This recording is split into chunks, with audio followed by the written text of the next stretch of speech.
This is a frustrating weekend for the Tampa Bay Rays. In many ways, so let's talk about it right now. Let's do it. You are Locked On Rays, your daily Tampa Bay Rays podcast, part of the Locked On Podcast Network, your team every day. Hello, my name is Kevin Weiss. I'm Ulises Sambrano. And we're the host of the Locked On Rays podcast, part of the Locked On Podcast Network. Thank you for making Locked On Rays your first listen every day. And remember, Locked On Rays is free and available on all platforms, YouTube at Locked On Rays.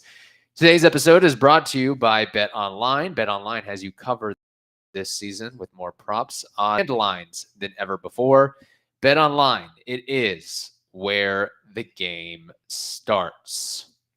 Well, Ulises, the Tampa Bay Rays, they dropped 2 of 3 to the Chicago White Sox over the course of the 3-game weekend series at the Trop, and that included losses by 1 run.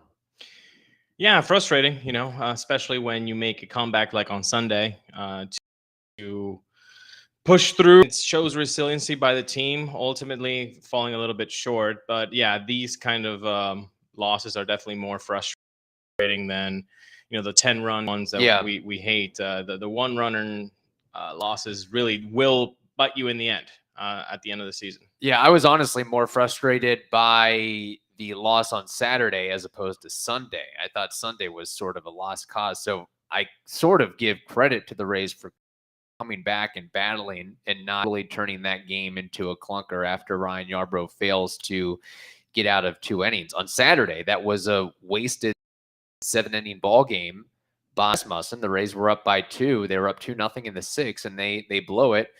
And they also had bases loaded in the 8th inning and nothing to show for it. Not easy to go up and score runs against Kendall Graveman and Liam Hendricks, but that was a game where you have a tremendous outing by Rasmussen. You cushion him with a little bit of a lead. You cushion the team with a little bit of a lead. Moreover, Dylan Cease allowed 7 walks, and you didn't really take advantage on that. So I was much more, if you're a Rays fan, I would think you'd want to be much more frustrated with what happened on Saturday as opposed to Sunday, where, we've seen that story before, And it sucks because for me, I think with Yarbrough, he had been doing well in his 5 out of his 6 starts. So it definitely is not even a step back, really. It's like 5 steps back from what he was doing. And he struggled, but was it a little bit of bad luck too? Because when you look at the type of contact that he was surrendering, there were a couple of hard hit doubles and all that, but like there were also checked swings that got in suddenly off the cutter, and it's a shame. It's a shame, but again, like I said last week, be ready to see Yarbrough in another type of role very, very soon when Mr. Shane Baz gets called. Is he going to get called soon? I don't know. I think he still might need a little bit more time in AAA. He's only had like around 4 starts, although the last one looked pretty good, 10 Ks in 4+ innings. So Shane Baz is coming up, and when he does, Yarbrough is going to be changing roles because, number one, he can't stay as a traditional starter. Yarbrough no longer serves a purpose as a traditional starter. Either give him an opener or relegate him to the bullpen. That's it. I'm sorry. I've been a big Yarb supporter, but enough. With Springs being the revelation that he is in 2022, I don't see how when Shane Baz comes up, you still have a traditional starter role for Yarbrough if nobody has gotten injured. Yeah, and Yarb's he doesn't fool anybody. He's not missing bats. I mean, he throws the cutter, the slider, the changeup, and it's not, sometimes he misplaces his pitches. Other times it's just like you're just teeing the hitters. And there were some check swings, and maybe there was a play in the alley that KK may have been able to make a play on, but there were also there were some hard hit balls that, another degree of launch angle or a little bit harder, and those could have been, it could have been worse. What we saw there. So this tells me that this most likely is going to have to be the swan song for Ryan Yarbrough in a Rays uniform, because if he's getting relegated to the bullpen and he's continuing to put up these crummy outings, what is he getting paid this year? I don't know exact salary. $3 million or so. Yeah, and I would imagine it would stay the same or go slightly up, even if he doesn't have that great of a year. So probably not going to see too much more of Yarbrough in a Rays uniform, I would guess anyway. Yeah, I mean, that could happen. But again, you could also turn him into a Jalen Beeks type of guy. He doesn't have the stuff of Jalen Beeks. No, he Jalen doesn't. Beeks is pretty good stuff nowadays. Now he does. But when Beeks had for his first 2 years were pretty atrocious with the Rays. So, I mean, you mold a guy. And if there's a team out there that's going to mold a pitcher, it's going to be the Rays. Yeah, but Ryan Yarbrough is never going to throw 96. He's never going to throw a 91 change. Have to throw 96 to be successful in the major leagues. Now, can he have the wherewithal to kind of reinvent himself as a bullpen arm? I hope so, for and all that he wants to do in baseball. But it's not going to be as a traditional starter. It can't. It doesn't work anymore. And I wonder, use an opener on Sunday, Kevin Cash. I know that you said, the bullpen was tired, but with the off day on Monday, it just kind of makes you, because ultimately you still had to go to the bullpen because the guy didn't even give you 2 innings. So why are you putting him not in a position to succeed? So honestly, I'm upset about Yarbrough not succeeding as a traditional starter, or are we more frustrated with the fact that Kevin Cash and everybody else that follows the Rays knows the number Yarbrough is better with an opener, and yet Kevin Cash put him in a situation where he was not able to succeed on Sunday? Maybe Ryan Yarbrough and Kevin Cash need some athletic. That'll get their synapses firing a little bit more. Yeah, maybe they do. But before we do that, I do want to say something about Saturday's game. And sucks that this organization, which has been so successful in the last 10 decades ago now, to be in the national spotlight for something bad, it sucks. Because they could be in the national spotlight things, and then today this whole thing is unraveling with the pride controversy, and it sucks. I just want to make a quote that has not been making the rounds that much by Kevin Kiermaier. And Kevin Kiermaier, the leader of this clubhouse, the face of the franchise for the last 9 years, he said, "It's one of those things. My parents taught me to love everyone as they are. Go live your life. Whatever your preferences are, go be you. I can't speak for everyone who's in here, obviously, but this is a family-friendly environment here at the big league ball field. We just want everyone to feel welcomed and included, us on, no matter what your views are on anything."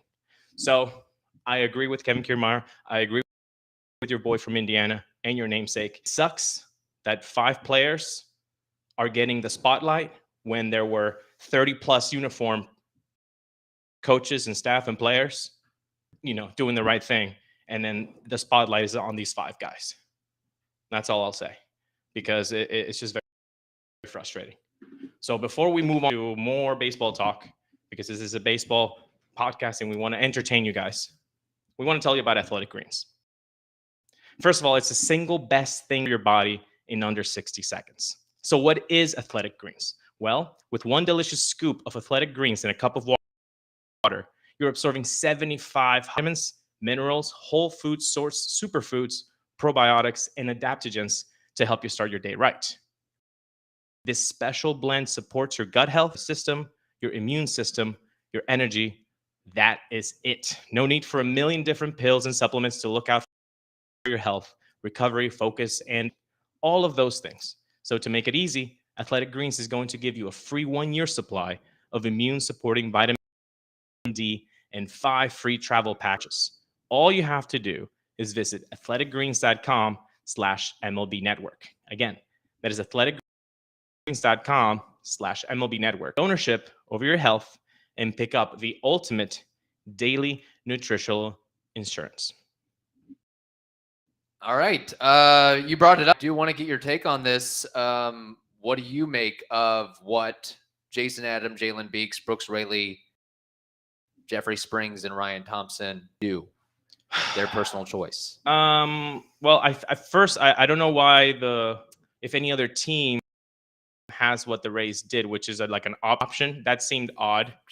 Here's my take. Shouldn't they have just done the Pride Night like they've done in years past and just had the standard of create a challenge for a lot of players?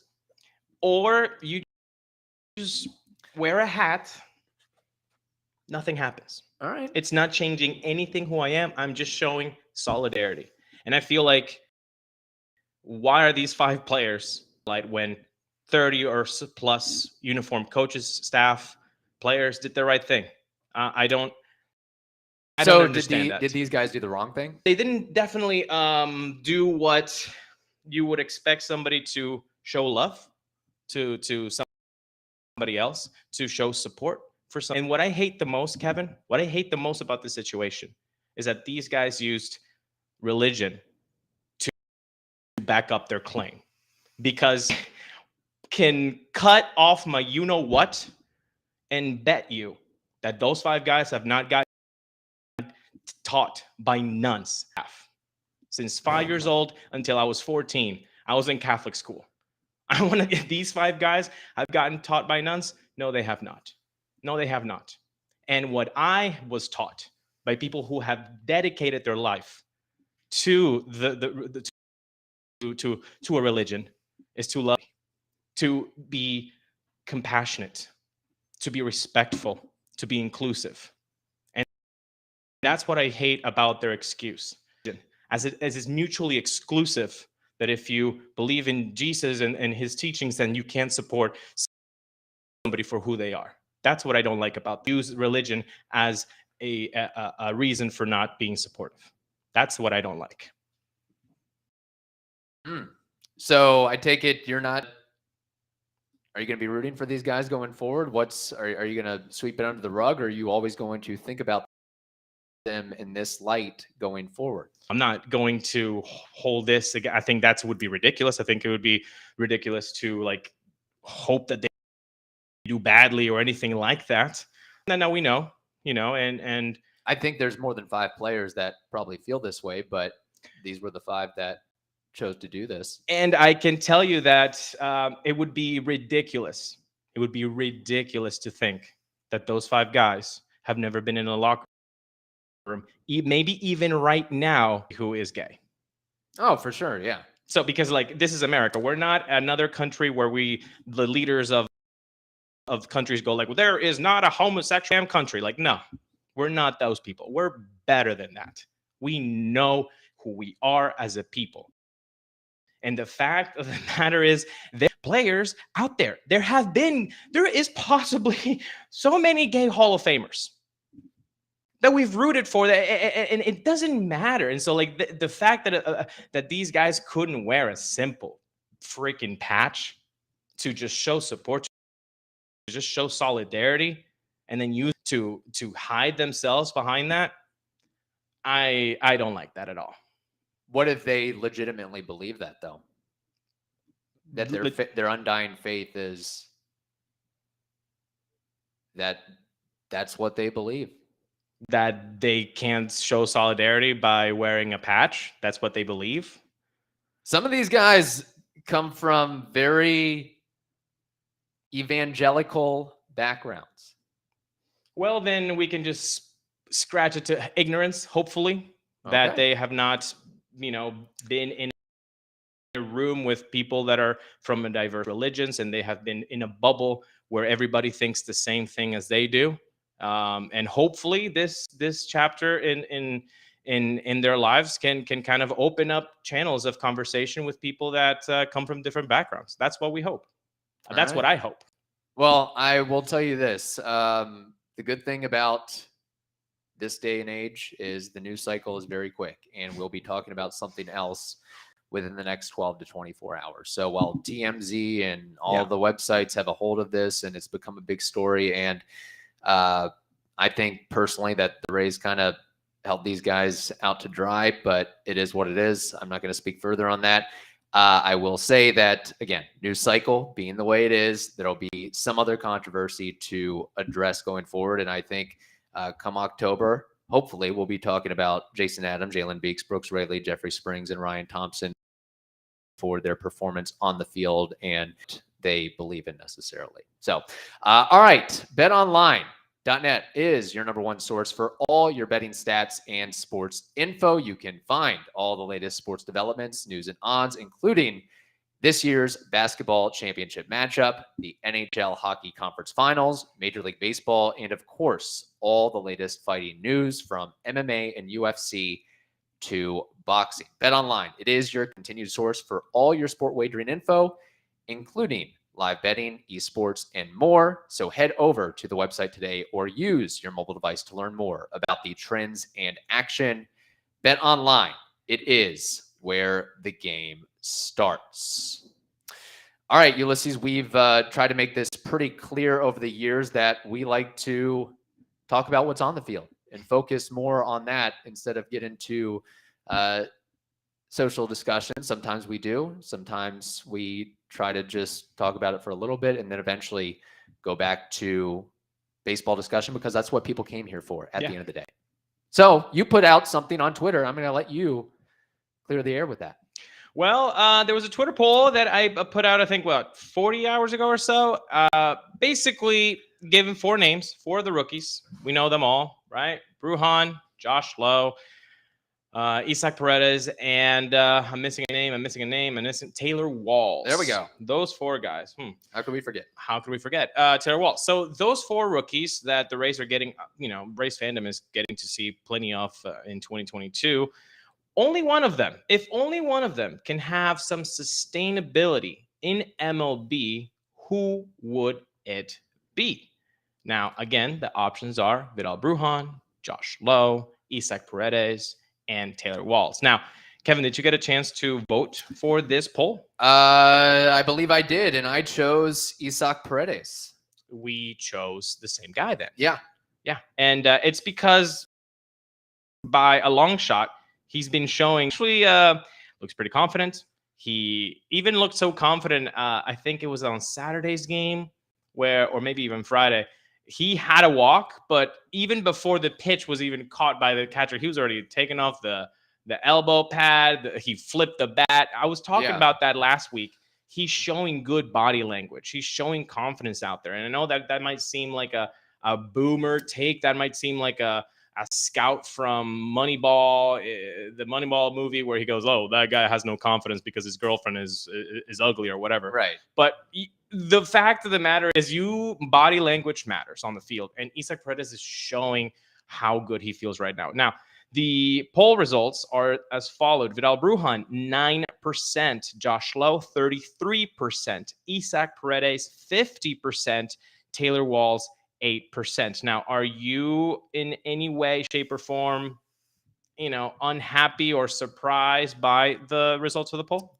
Not necessarily. I thought there might be more love for Josh Lowe because he has been talked about so much. And I think that the fan base and probably the Rays organization before the season would have swiftly gone with Josh Lowe, considering that everybody was talking about his 2020 potential and that he earned a call-up so quickly and that there's nothing else for him left to prove. Kiermaier's eventually going to be traded in. The fact of the matter is, you look at the Rays' top prospects list, and again, this doesn't necessarily mean anything at the end of the day, but a lot of those top prospects are corner infielders, middle infielders. I don't see a ton of outfield prospects. I think Josh Lowe is basically the guy. Well, after that, it's Cameron Meisner, right? So, I guess you could shift some guys around here and there, but I think Isaac Paredes is going to be, and already is, better than we think, and maybe we're giving him credit for, and maybe we gave him credit for before that trade was made, because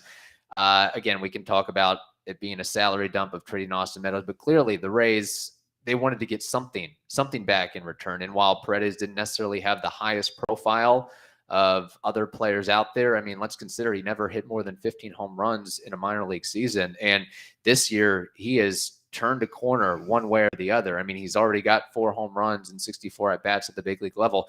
And before that, he was killing it in Durham. He had 4 home runs and 25 at-bats. Now, could this be a fluke? Could this be lightning in a bottle? Sure. But you talk about the body language, that is absolutely there. I think, we talk about who is going to have staying power, at least for this year and going into October. This guy does not seem like a guy that would get flustered by playoff pitching or big stage environment. And you look at what he's done with not just the power and the home runs, but the way he's shown that power. I mean, he has not gotten they've not been cheapies. They have not been cheapy home runs. They have all been deep, deep, deep. They have not been Austin Meadows home runs, is what you mean to say. Yeah. 404 feet, 410 feet, 410 feet, 389 feet, all at a 30-degree launch angle. And I think what really helps him, if you go back and watch highlights of Isaac Paredes and what he does so well, besides just you look at him and say, this guy's a